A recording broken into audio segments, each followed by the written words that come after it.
kind of a growing discussion. So Cam Newton already went viral after saying he wants more kids but is avoiding getting married. He said his desire to get married is lower than his fear of divorce. Recently, he asked Ice Cube how he does it because Ice Cube said he sustained his 32-year-old marriage because he wants it and they want to be. He said, and I don't want nobody to have my woman. She's mine and I am hers. So after hearing that, Mace... Wait. Cam Newton said what again? How do you do it? He's like 32 years. How do you do that? Said about the kids. What did he say? He said he wants more kids, but is trying to basically avoid getting married.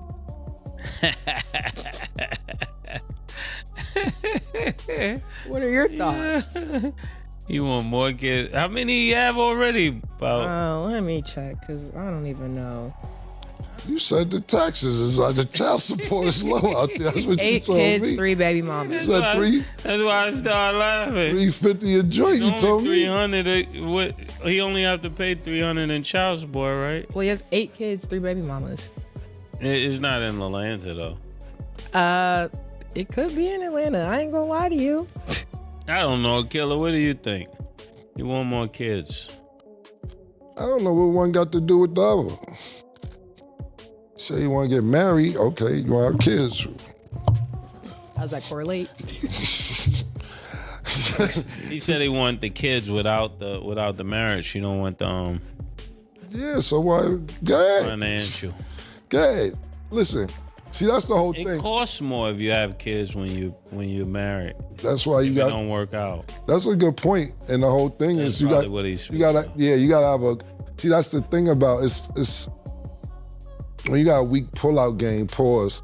That's what happens. You gotta know what you dealing with when you in there, because I always seem to attract crazy, and I know I can't go for pre-ejaculate anything. I gotta get out of there, because.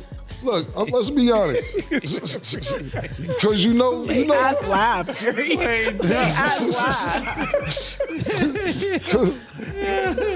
that pre-ejaculation, that for some reason they act like that can happen. But let's keep it real, America, and outside all our fans outside America. Can a girl get pregnant from pre-jack? I mean, that's what they say. You know anything? That's what they say. I don't know. You know, they always saying there's some way to get pregnant. Girl, let a girl tell it. You could get pregnant from a blowjob because they want to tell it if they like you like that. But let's be honest, America, and I'm not saying this is right, wrong, or indifferent. Nigga, the condom commercials is slacking. You know what I'm saying? There ain't been no condoms commercials. AIDS commercials is calming down. You don't really see them joints. And if you do see them, and I don't mean no disrespect what I'm saying by this, but you mainly see the AIDS commercials with 2 men. So you like, all right, I ain't worried about that. If you a heterosexual man. So you like, when we was growing up, they would scare you. Don't get this. It was all type of shit running around. like I said, me and Murder, it wasn't Murder, a friend of ours in the free clinic. it was nasty out there. We went with him as a friend because he didn't want to be in there by himself, and the whole neighborhood was in there. You would be scared to go without a condom. And nowadays, you're like, they got shit for that. So the raw game is at an all-time high. So if you got a weak pullout game, it's dangerous. It's very few times shit works out. I think we talked about this on the show before, where you're not gonna be the Keenan Ivory Wayne's parents, where every kid is gonna be all right, where every kid is funny. Yeah, you know, every kid is a star. You're not Archie Manning, wherever you just boning and producing quarterbacks. You know what I'm saying? John Harbaugh. Yeah. John Harbaugh Sr.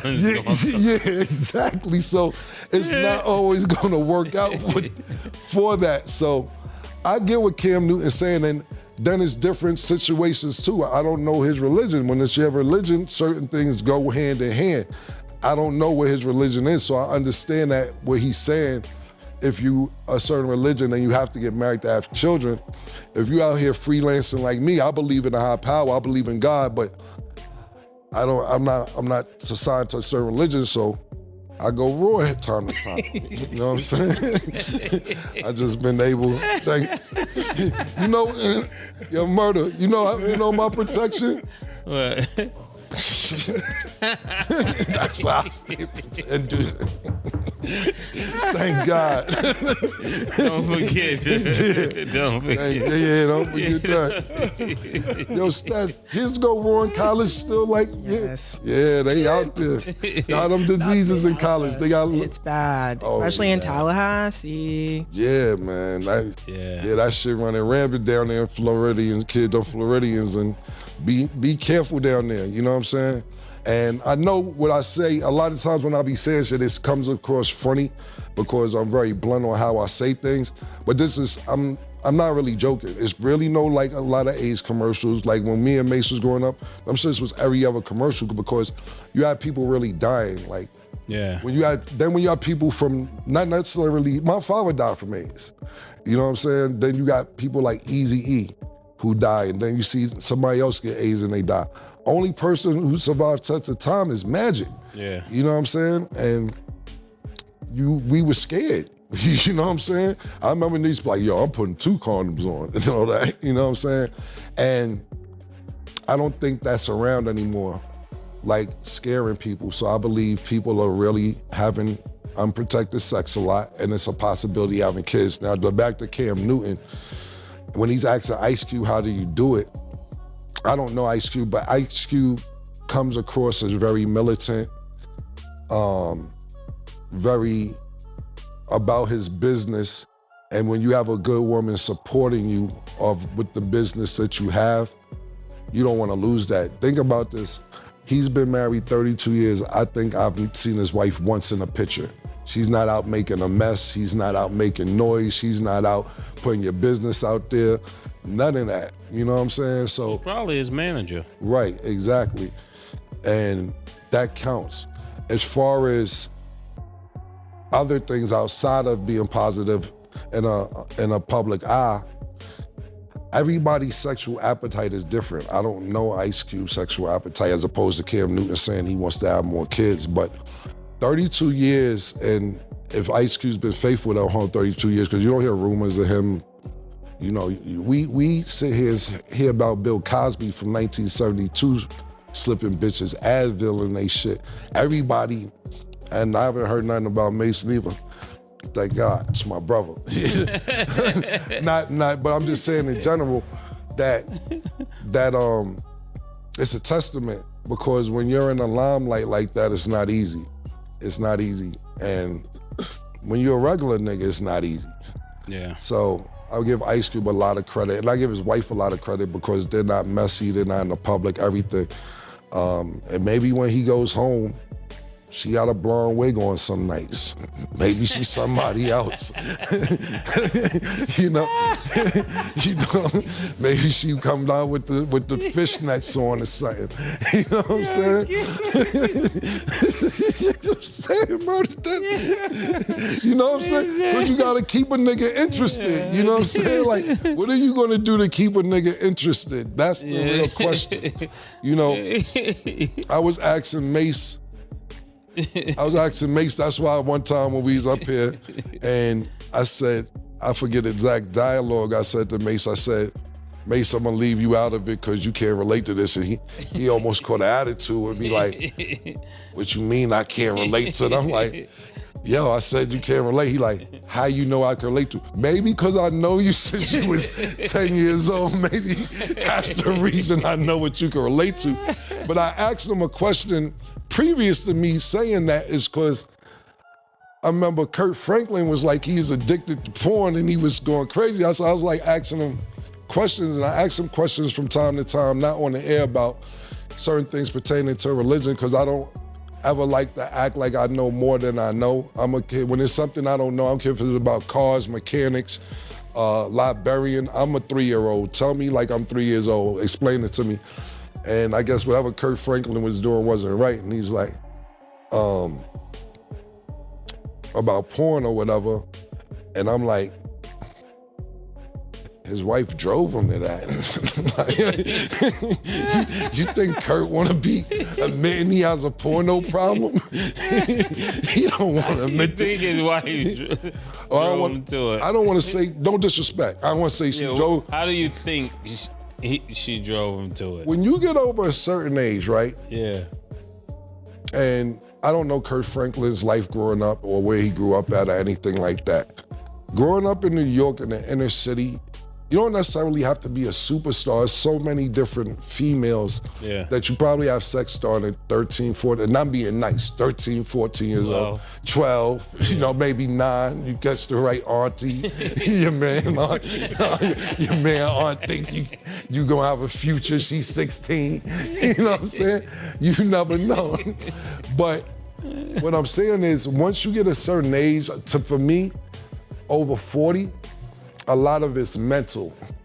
Yeah. I done bumped everything, man. You know, how many times I'm going doggy? I done went froggy. I done had you in the scissors. You know what I'm saying? I done hopped up and had you on the bed doing like this, you know?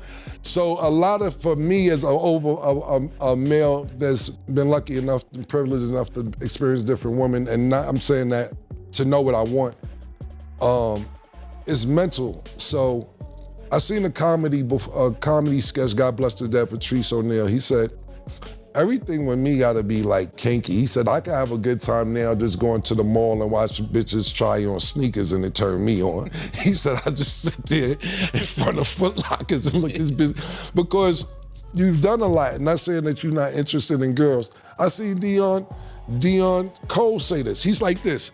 He said, yo, you think niggas don't get tired of doing this for 50 years? He said it's 50 years of this. Imagine doing that for 50 years.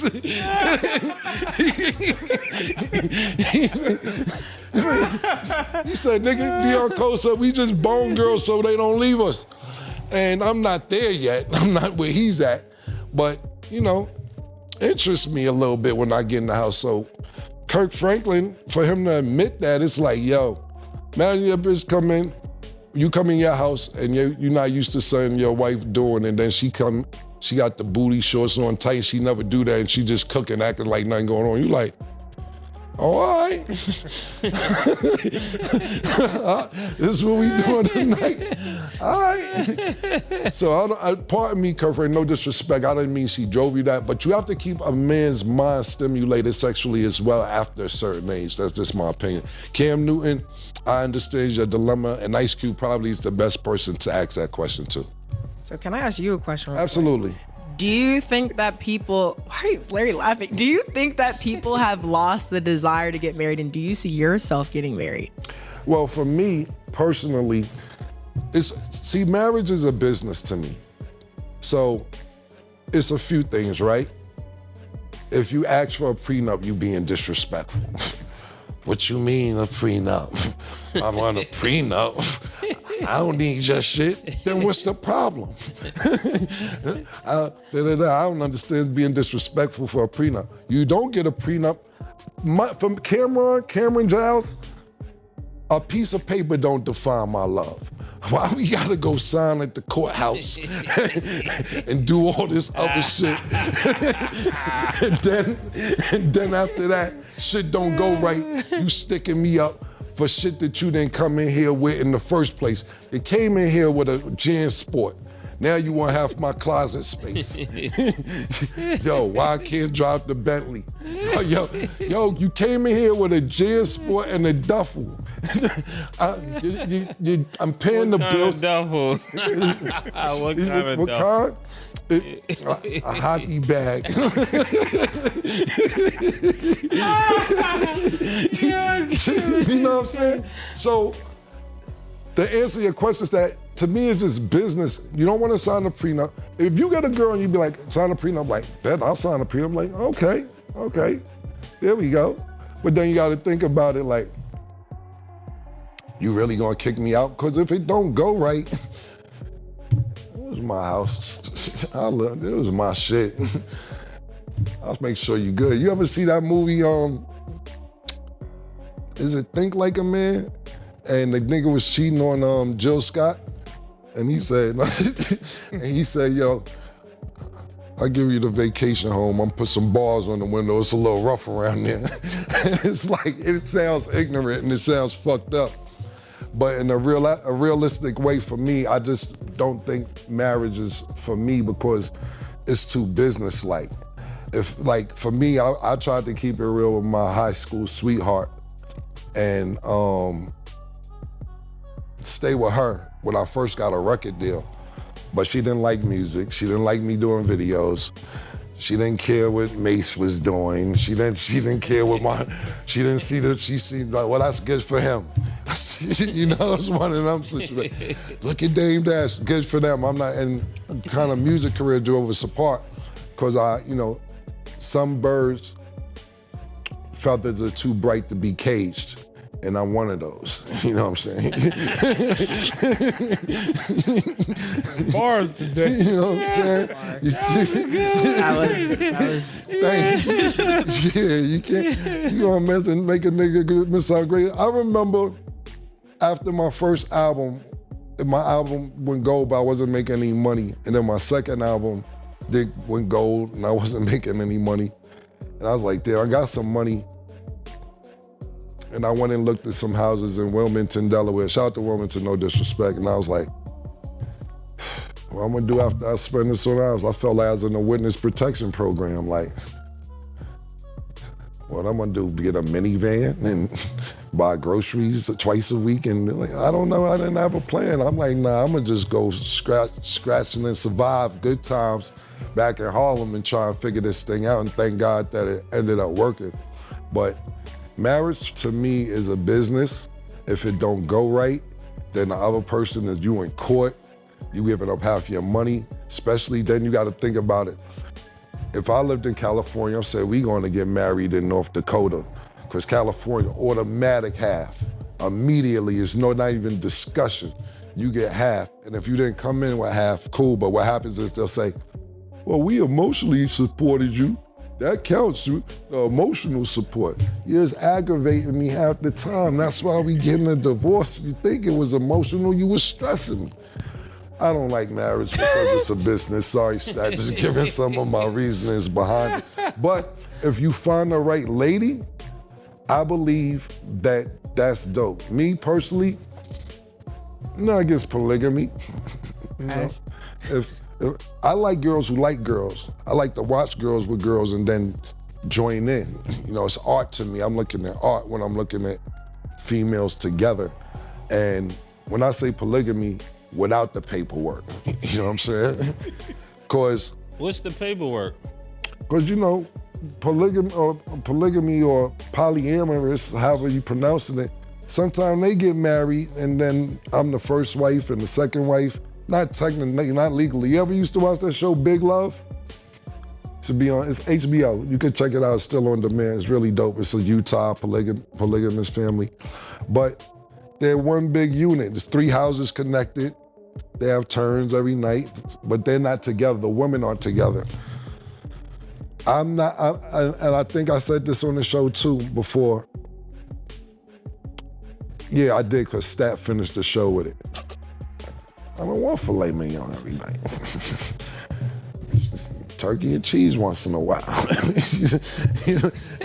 Yo, nigga, think about this. You bring the most best cut steak out every night. Ruth Chris, Peter Luger, wherever you guys like to go. You like, damn, this shit's sizzling every night on the plate. Is it delicious? Yeah. I can't have a snack. I just want a snack sometime. What do you think when you hear this stuff? I don't know. Like, I just like, if I could like have just like a row of like women like fly, make their own money, don't see marriage as a business, match your fly, support your career, well-traveled, do their own thing. Like, I would love to just set that up for you. But it's like, I understand how you think and how you feel about certain things, but that's how I see it. I'm just like, I just want to, Yeah, now I look. could choose so well for you. No, listen, that's the dream. Is it real? You know what I'm saying? That's the dream. You gotta have somebody who matches your energy, but you gotta be funny. Think about it. I'm kind of, like May said, it's kind of fucked up for me because you gotta meet somebody like me. I meet somebody younger than me that haven't traveled, they wanna do this. I'm like, I did that. Right.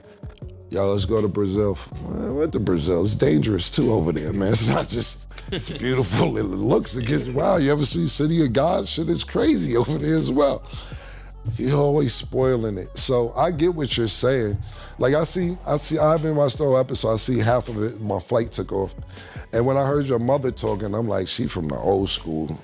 These girls ain't out here like, you ain't gonna find them no more, No, Miss but Wilson. not even just that. First of all, they're very in love, and the way Right. my mom thinks is how I think. So I'm Right. like, by seeing it from there, I know it's somewhere out there. Right. Am I have to wait a little bit? Probably. And now things have changed being in this space because it's like if a guy tells me like, oh, like my bucket list is to go to Miami. Respectfully, I ain't trying to go to Miami. I already did that. So I get it. Right. But I see it's out there. So Right. No, like I said, when I listen to your mom's talk, and I could tell your father and mother are very much in love, and I'm jealous of shit like that. I'm jealous.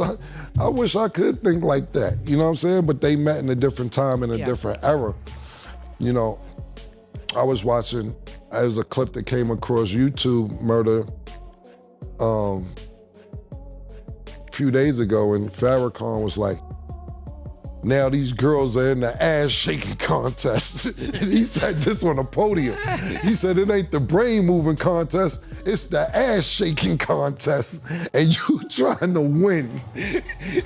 And all the people in the congregation stood up and clapped. You say, you never heard a man of God talk like this? You ain't never met a man of God. And I'm like, how does Farrakhan know about the ass shaking contest? And I'm not saying that he's a part of it or anything to it, but he's aware of what's going on out there. And this is what Cam is left out here with, man. You know what I'm saying? Could I meet a woman who match my fly and do everything I do? Absolutely. And I don't mind meeting somebody who don't got what I got. If they are funny, if they like shit I like, and they like girls, we can talk about it. But think about this. I told you I like watching the History Channel or A&E or ID Channel or documentaries that's based on real things. And then they want to watch Love and Hip Hop. It's a turn off. It's a super duper turn off. Their selection of TV turns me off. A lot of things aggravate me quick too. I get aggravated real fast. Like, I don't like when girls get food and they start dancing and singing like they never ate good food before. That shit turns me off. And, I hate that shit. I don't like that shit. Sitting though. she probably thinks it's cute. Like, I be like, now if I know you for a while, cool, but like, I'm taking it as, you never ate, you haven't eaten good before. oh man. This is crazy. Like, little things aggravate me, man. So I'm sitting in there listening to, I'm in the car just now. You think a girl would want to ride in the car with me and listen to Mace 11 times in a row, Majesty? They'd be like, come on, Cam. I'm not even exaggerating. I never heard this song before from Mason. I don't know how old it is, but I never heard it. I played this shit, literally no exaggeration, probably 8 times just now on the way to the studio, because I never heard it before. I was like, Murder going the fuck off. What's this shit crazy? I never heard this song before. I guess we wasn't speaking, but I probably, you know how nigga want to play, you like, yo, go ahead with all that shit, trash and all that. I don't want to hear that shit, man. When you're not speaking to a nigga, but you think girl want to hear that back to back? You think girl want to ride around with me, listening to beats and just trying to vibe? Some people will like it, but it's hard to find that. You ever see the movie Boomerang? That shit crazy. But are we shocked? Like, I don't. It's a classic. My parents also explained that. My parents also explained that. Go watch, check out The Stat, Meet the Wilsons. Growing up, I was not watching movies. I was playing the cello. I was playing the piano. I was doing stuff at school. You know how to play the piano and cello? Yeah. Okay, that's what's up. I was doing random things. I was not sitting watching movies. Sorry. I'm trying to catch up now. Huh? You play by ear? Not by ear, but I can play it. I have a lot of just random talents that people will never know because I was just doing random things. Right. So, Well, in man. Boomerang, it's a guy named Marcus Graham, and he ended up he has sex with a lot of women, and any woman he really likes acts like him and just has sex with him, and he comes to vapors. But the moral of the story is everything turned him off. Little corn on the toe, bunion crazy, bitch a little dizzy, prissy hoes. Y'all got bitches on they tip. Where that burn at? Nigga said I got bitches walking on they tippy toes. Yes, that I don't know, man. It's gonna take a lot. If you find somebody got a recommendation. Hey y'all, this is the time. What's that shit? The balloon? The balloon I need to be. We need to bring the bitches back here. The balloon. Yes. Yeah. I will literally set that up. Get them an email stat and get the balloon show in here. Email contact at Stat Baby Entertainment. We gonna set it up. Yeah. And you gotta look good. You gotta be fire. Yeah. There's a range. We're gonna have a range. We'll do it on the show. We'll do it on There's a range. You could be a classy girl. You don't even have to be a classy girl. You could be from anywhere. Like we gonna look through. My range is wild. my range is definitely. My range is wild, man. Yes, my range is wild. That would be great. This discussion began with a headline that quickly caught people's attention. Former NFL MVP Cam Newton went viral after saying that he wants to have more children, but has no interest in getting married. It was not a casual or offhand remark. As a successful athlete with wealth, experience, and a large public platform, his opinion naturally sparked debate. Cam explained that becoming a father is something he truly values, but marriage is something he views very differently. His comments raised questions about how modern relationships are changing, and why some people are choosing family life without wanting the legal commitment of marriage. What made his statement stand out was the honest way he described his concerns. Instead of giving a common answer like saying he is simply afraid of commitment, Cam explained that his desire to get married is actually lower than his fear of getting divorced. That was a very direct and measurable way of expressing how he feels. Rather than speaking emotionally, he seemed to be weighing the possible benefits and risks. From his point of view, marriage does not currently offer enough advantages to overcome the financial and emotional risks that he believes come with divorce. The conversation became even more interesting when Cam shared that he had asked Ice Cube how he had managed to stay happily married for more than 3 decades. Ice Cube gave a simple but meaningful answer. He said that he wants the marriage, his wife wants the marriage, and neither of them wants anyone else to interfere with what they have built together. Some people may see his words as possessive, but the hosts pointed out that the important part was the mutual commitment. Both partners continue to choose each other every day, and that shared decision has helped keep their relationship strong over the years. The hosts spent time explaining why Ice Cube's answer carried so much weight. Ice Cube has spent more than 30 years in the public eye, yet he has managed to avoid the kind of scandals that often surround celebrities. There have been no major rumors, tabloid stories, or shocking personal controversies attached to his name. During the discussion, the hosts compared this to famous cases where hidden behavior only became public after many years, using Bill Cosby as an example of how damaging those revelations can be. In contrast, Ice Cube's reputation for staying out of that kind of controversy was presented as a sign of stability and discipline. They also praised both Ice Cube and his wife for keeping their private lives away from the spotlight. In an entertainment industry where personal drama often becomes public entertainment, maintaining privacy for so many years is a remarkable achievement. Their relationship appears to be built on trust, loyalty, and a shared desire to protect their family instead of turning their personal lives into public stories. The conversation then returned to Cam Newton's overall view of marriage, which became the main focus of the discussion. Cam explained that he sees marriage as more than a romantic relationship. In his opinion, it is also a legal and financial agreement. He talked about prenuptial agreements and how some people see them as insulting or a sign of distrust. He also mentioned concerns about divorce laws, especially in places like California, where he believes a person could lose a significant portion of their wealth, regardless of what they brought into the relationship before getting married.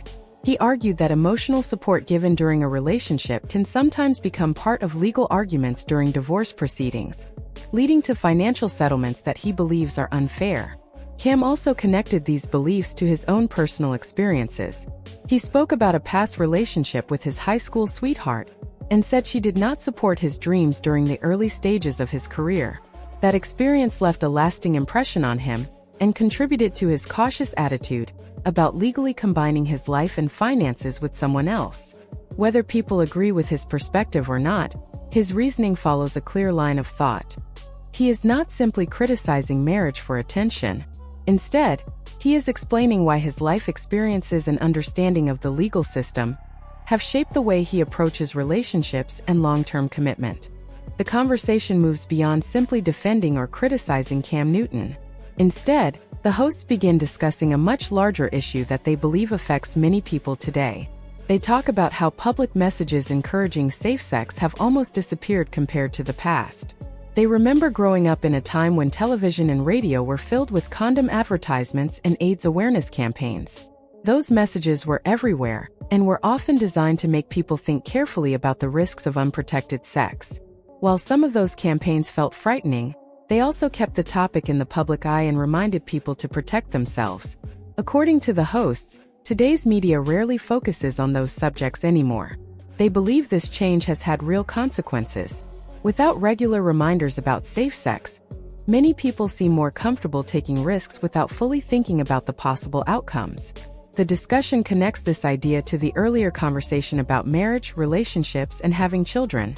They explain that unplanned pregnancies should not simply be viewed as a personal failure or a moral issue. Instead, they see them as something that naturally becomes more common when protection is ignored and public awareness is reduced. They argue that education and consistent reminders once encouraged people to make safer choices, and they believe society has lost much of that influence.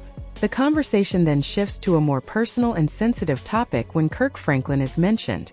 The hosts refer to his public admission that he struggled with pornography addiction. They are careful not to blame his wife or suggest that one person is responsible for another person's actions. Instead, they use his story to explore the challenges that many long-term couples face.